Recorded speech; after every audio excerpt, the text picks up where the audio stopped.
कुछ बातें जीवन के लिए बहुत ही उपयोगी होती हैं। जैसे 3 जगह यदि निमंत्रण ना भी मिले तो भी हमें जाना चाहिए।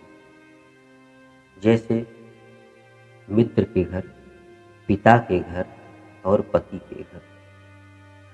यह बात स्त्री और पुरुष दोनों के लिए। जैसे यदि हमारा कोई मित्र है, उनके घर कोई उत्सव है, यदि हमें निमंत्रण ना भी मिला हो तो भी हमें जाना चाहिए। ऐसे पिता और पति के घर भी जाना चाहिए निमंत्रण ना मिलने के बावजूद। हाँ, एक बात और है, यदि वे जानबूझकर हमें नहीं कहे हैं या निमंत्रण नहीं दिए हैं तो नहीं जाना चाहिए, क्योंकि वहाँ बात नहीं बनेगी। क्योंकि अपमानित करने के लिए हमें निमंत्रण नहीं मिला हुआ है, इसलिए हमें वहाँ नहीं जाना चाहिए। यही बात भगवान शंकर माता सती को समझाते हैं। माता सती के पिता दक्ष ने कनखल में बहुत भारी यज्ञ की थी, तो उस यज्ञ में उन्होंने सभी देवताओं को आमंत्रित किया था, सिवाय अपने दामाद शंकर को छोड़कर। जब सारे देवता तैयार होकर अपने अपने वाहनों से कैलाशपुरी के ऊपर से होकर प्रजापति दक्ष में भाग लेने के लिए सब लोग जा रहे थे, उस समय माता सती ने शंकर से पूछा कि हे स्वामी, ये सारे देवगण कहाँ जा रहे हैं?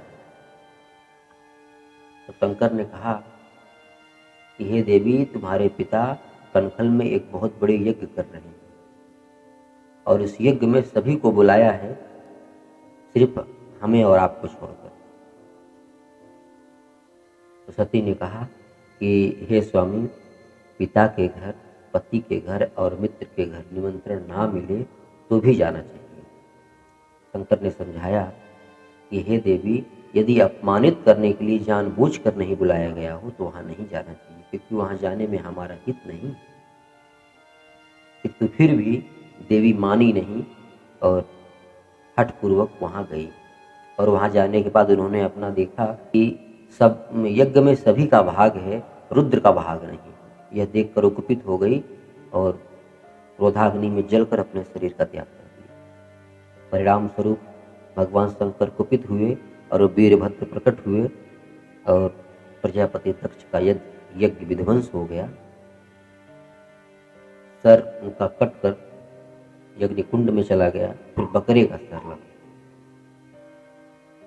तो भगवान शंकर पहले ही सती को यह बात समझाई, लेकिन सती नहीं मानी। परिणाम स्वरूप शरीर का त्याग करना पड़ा। इसी तरह यदि कोई हमारा मित्र यदि हमें निमंत्रण ना दे, जानबूझ कर ना दे, तो वहाँ हमें नहीं जाना चाहिए, क्योंकि वहाँ जाने में हित नहीं है। वह निमंत्रण हमें अपमानित करने के लिए नहीं मिला।